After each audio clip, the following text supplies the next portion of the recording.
Namaste. We've been enjoying the beautiful names of Lord Krishna from the 11th chapter of Srimad Bhagavad Geetha. Today, we will enjoy yet another name, the name which all of us are familiar with. In fact, many of us would even be sporting such names. This name has been used by both Sanjaya and Arjuna. The name has a lot of depth in its meaning, as many of the names in Bhagavad Gita does. So the name we'll enjoy today is Deva and DevaDeva. Sanjaya addresses Lord Krishna once as Deva and yet again another time as DevaDeva. Arjuna addresses Lord Krishna as Deva twice. And not just here, in many other circumstances, the word Deva is added to another name to create a whole new experience. Now, what is the meaning of Deva? Usually we say Div Kridayam. Krida means a play. So, play, being playful, is related to Deva. What is in it? Because we've been thinking that Deva actually represents gods and we have 33 crore gods. That's why we have all these Devas. So, how can we say Div Kridayam? So, Krida here means the playful act of the god by which this entire creation comes into existence. When we have to do something, for example, if I want to create a table, I have to first visualize what kind of a table I'm going to create. What is the proportion, the dimension in which I want to create it? What is the material that goes into the making of the table? So a lot of such details go, and then the actual act of doing the table before the table can be implemented. Only then we can start using it. But all these are not required for the Lord. The Lord creates this entire universe, the Akhilanda Koti Brahmas, the entire universes, the Brahmandas are created by Him just by His Sankalpa. He thinks about it and there it is. Everything springs into existence. So such is the creation, He just does it playfully. Therefore, He is called as a Deva. Now, Sanjaya uses the term Deva and DevaDeva, but surprisingly, DevaDeva comes in the first sloka and the next sloka, the subsequent sloka, has the term Deva. Why would that be? Because as we all know, Sanjaya is the disciple of Lord Vedavyasa and he has a very sharp intellect, which means that he can never make a mistake in such things.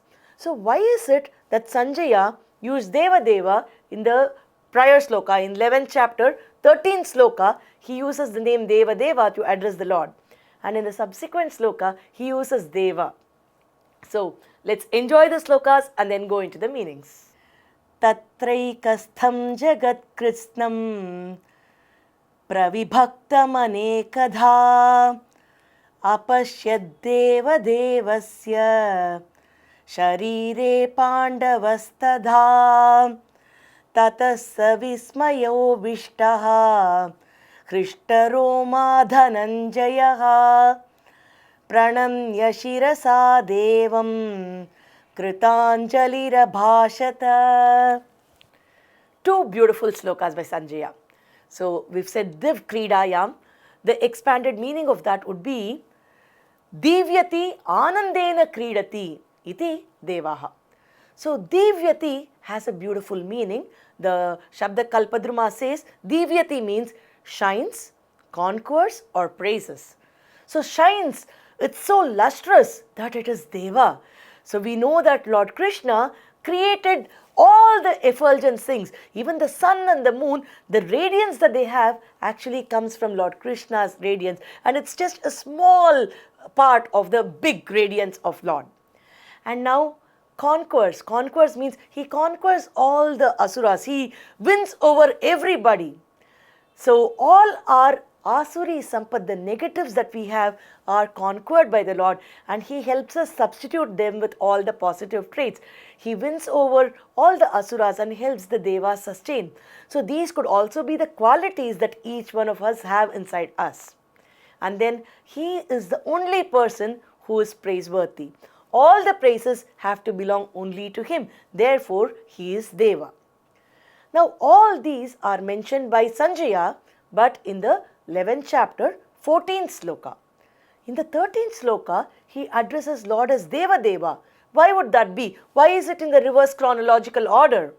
Actually speaking, it's not in the reverse chronological order, because in the 13th sloka of the 11th chapter, Sanjaya says that Arjuna has asked Lord for the Vishwarupa Darshana, and now Lord Krishna has actually given the Vishwarupa Darshana. So Sanjaya explains saying that Arjuna sees this beautiful universal form of the Lord, and inside the universal form he sees everything. He sees the moving, the non-moving things. He sees everything from Brahma. He sees all the Devas, eternal things inside the Lord. So he says, I am seeing all the gods, the deities inside you. I am seeing even Brahma inside you, which means you are the Lord of all lords, because the entire universe is inside you. Ho DevaDeva, ho Lord of Lords. Therefore, Sanjaya has said that Arjuna is viewing this beautiful universal form in which who all we think are Devas are there inside him, and he is the Lord of everybody, therefore he is DevaDeva. And in the subsequent sloka, Sanjaya says, Arjuna, his hands filled with horripilation, now says, Ho DevaDeva, pranamya. You are the Deva, and to this Deva, in the first sloka he says DevaDeva, in the subsequent sloka he says, the Deva, the ultimate Deva, I am actually surrendering to you, my pranams to you, Aham doing my namaskarams to you. So this is from Arjuna's perspective that Sanjaya says that he is the Deva. Now, why is the Deva used here? The beautiful explanation is given by Adi Shankara Bhagavad-Bhada in his explanation of the term Deva, which appears in Sahasranamam. So in Sahasranama Bhashya, Adi Shankara says, Deva means the person who has these beautiful qualities. Number one, he is the creator of the entire universe. We said the playful creation, right? So the one who does the creation as a play, as a sport. The next is, who is the functioning, who is the reason for the functioning of all the beings. He not just creates beings, he makes them all functional. So the reason why we are able to talk, communicate, move our hands, look at something, everything is because the Lord has permitted us to do these activities. He helps us do these activities. And the third is not just allowing us to function, he enters each one of us. He is the Antaryami in every single person, every single being, starting from an atom to Brahma, he is inside everything. Therefore, he is the Antaryami. So that is one of the traits of the Lord. And then he says, for all these reasons, he is praised by all the holy men, the sages, the saints, the munis. Everybody praises the Lord, who is Lord Krishna. And he is all pervading. There is a place which is not he, can never be a case. So he is all pervading. For all these reasons, he is called as Deva. And Adi Shankara says there is only one such Deva who has all these traits, and that Lord is Lord Vishnu, who is our Lord Krishna. So the only Deva is this Lord.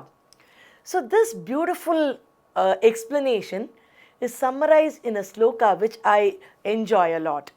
So it says, Ekam Shastram Devaki Putra Geetam, Eko Devo Devaki Putra Eva, Eko Mantram Tasya Namani Yani, Karma Apyekam Tasya Devasya Seva. Ekam Shastram. There are so many books, there is so much of literature. What should I read? Which is the Shastra which I should follow? This sloka says, have no doubt. There is one Shastram. It is enough if you understand this Shastram. Ekam Shastram. What is that Shastram? Devaki Putra Geetam. The Shastram which was given to you by the Devaki's son, by Lord Krishna, which is nothing but the Bhagavad Gita which we've been enjoying.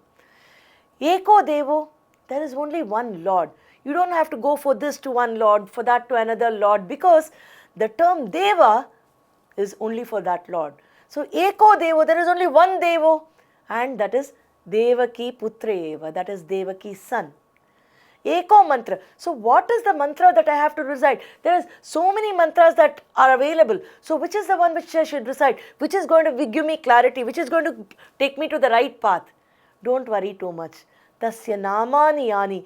Whatever is the name of the Lord, keep reciting those names of the Lord. And that is the ultimate mantra. There is no mantra above that mantra. Eko mantrastasya namani yani. His names are the mantras. So what am I supposed to be doing in my life? What is the purpose of my life? Karma apyekam. What you have to do in your life is tasya devasya seva. Just remember that you are in servitude to the Lord. Keep doing service to Him. All what you do are but a form of worship to Him. So just prostrate to Him, surrender to Him. Every act of yours, do it as a service to the Lord. And that is all what you can do. So this says that Deva is our Lord Krishna. And this has been oft repeated by Alvars, Acharyas, the devotees. Everybody says that He is Deva, He is Deva, He is the only Deva. So all what we have to remember is Devaya Namaha. When we keep reciting Lord Deva is Lord Krishna, what happens to us is all the unwanted qualities in us. Lord Krishna explains the Daivi Sampat and Asuri Sampat, right? All the Asuri Sampats will get negated and it will be substituted with all the divine qualities. So we can also attain the Divyatvam, the Devatvam. So the beautiful qualities of the Lord will rub on us and we will keep going closer to the Lord. So therefore, let's recite Lord Krishna's name. Let's say Devaya Namaha, DevaDevaya Namaha. Let's recite Lord Krishna's names and be blessed. Madhava Achyuta Krishna Hare Rishikesha Kesava Govinda Vasudeva Bhagavan Janardana